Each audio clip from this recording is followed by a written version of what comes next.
President Obama said that the use of chemical weapons on Syrian civilians was a red line. That was 10 years ago this month. There would be enormous consequences if we start seeing movement on the chemical weapons. Obama decided at the last minute not to bomb Syria. In the years since, tens of thousands more people have been killed in fighting, and the civil war continues today. But President Bashar al-Assad has regained control of the capital, Damascus, and most urban areas in Syria.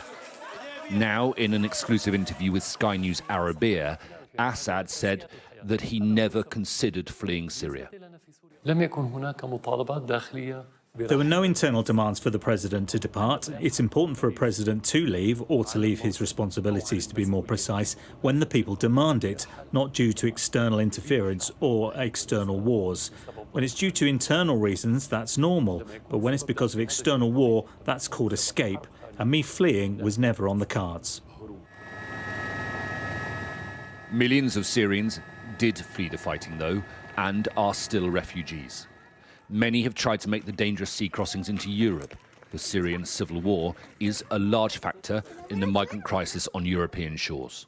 The Caesar law is an obstacle, without doubt, but we were able to bypass this law. It's not the biggest obstacle. The biggest obstacle is the terrorists demolishing the infrastructure. The biggest obstacle is the image of war in Syria, which prohibits any investors from dealing with the Syrian market. With parts of Syria still in rebel hands, Assad cannot claim outright victory. But he is being accepted back into the Arab world. This was him attending a meeting of the Arab League in Saudi Arabia a few months ago. He desperately needs investment, with Syria's economy facing tough US sanctions, its currency collapsing, and a lack of electricity, medicine, and daily essentials. Support from his allies in Russia and Iran is not enough. Over the last few years, we've seen just under 500,000 people return, and none of them were harmed.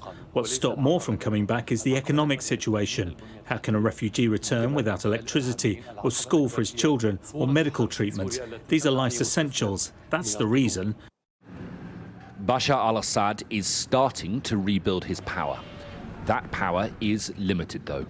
He might have survived the Arab Spring when most leaders didn't, but he is still a pariah in the West, accused of war crimes, and his country is still at war and in ruins. Alistair Bunkle, Sky News.